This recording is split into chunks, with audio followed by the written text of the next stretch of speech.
She was up at dawn, wrangling her 5-year-old twin boys, Ethan and Noah, into miniature button-down shirts and tiny bow ties, while simultaneously packing snacks, wet wipes, and crayons into her overstuffed diaper bag. Somewhere between tying shoelaces and finding the missing toy car Noah refused to leave without, she typed the address into her GPS and bolted out the door. Except she typed the wrong address. She didn't realize until it was too late, until she was standing in a grand marble-floored ballroom, the scent of white roses heavy in the air, crystal chandeliers sparkling above, and 100 pairs of eyes turning to stare at her. Emily froze. Oh no, she whispered under her breath. This was not Sophie's simple beachside ceremony. The string quartet faltered mid-song. The bride, tall, elegant, breathtaking in a custom lace gown, slowed her procession down the aisle, confusion etched across her perfectly made-up face. Emily swallowed hard, giving the twins' hands a little squeeze. Sorry, wrong room, she mouthed, starting to back away. And then the groom turned. Her breath hitched. Liam Kingsley. 6 years had passed since she'd last seen him, but his presence hit her like a punch to the chest. He was older now, sharper around the edges, but still devastatingly handsome, broad shoulders filling out a custom tuxedo, dark eyes the color of midnight. The man she'd once fallen for in college. The man she'd sworn never to see again after that night. The man who had no idea he was looking at his sons. Liam's gaze locked on her, the shock evident even in his controlled expression. And then his eyes dropped to Ethan and Noah. The change was immediate, the flicker of recognition, the tension in his jaw, the subtle inhale. Emily's stomach dropped. Emily. His voice carried easily across the silent room. The bride's head snapped toward him. You know her. Emily shook her head quickly. No, sorry, we were just leaving. Wait. Liam took a step forward, ignoring the ripple of whispers through the guests.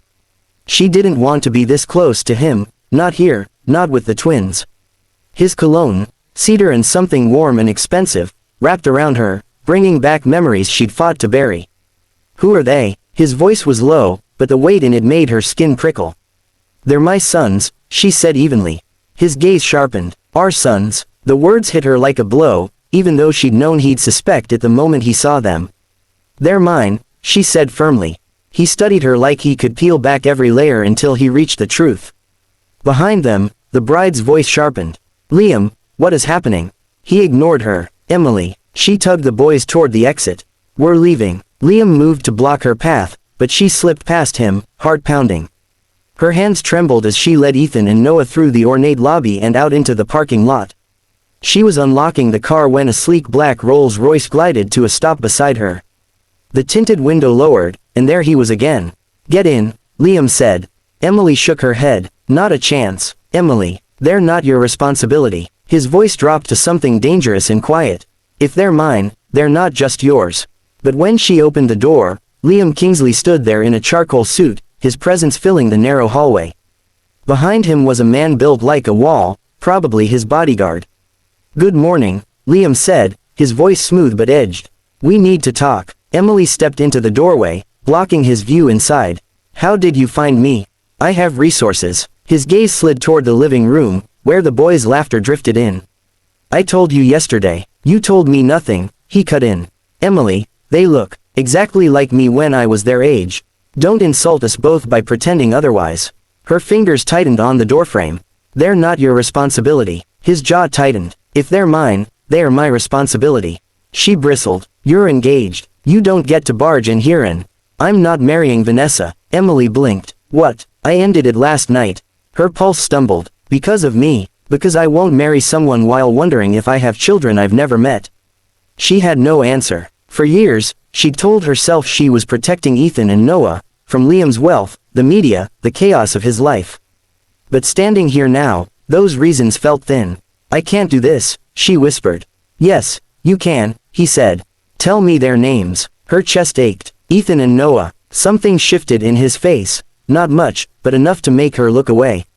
5 years old. 5 years and 2 months, she admitted quietly. Liam exhaled, the truth settling between them. They're mine. Emily bit her lip. And now, you think you can just show up, throw your money around, and... I don't take children from their mother, he interrupted sharply. But I will be in their lives. Every day, if I can. That's not your choice, she said, though her voice lacked conviction. It is now. His gaze didn't waver. Emily, I lost my father when I was young. I know what it's like to grow up without knowing half of yourself. I won't let them go through that. From the living room, Ethan called, Mom, can we have pancakes? Emily turned away, blinking hard. You should go. I'll come back tomorrow, he said simply.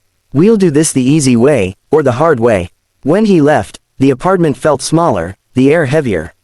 She made pancakes for the boys, forcing a smile when they asked if they could see the man from yesterday again. She told them maybe, but deep down, she knew there was no maybe. Liam Kingsley was part of their lives now. And nothing, not time, not distance, not the years she'd fought to keep them apart, could change that.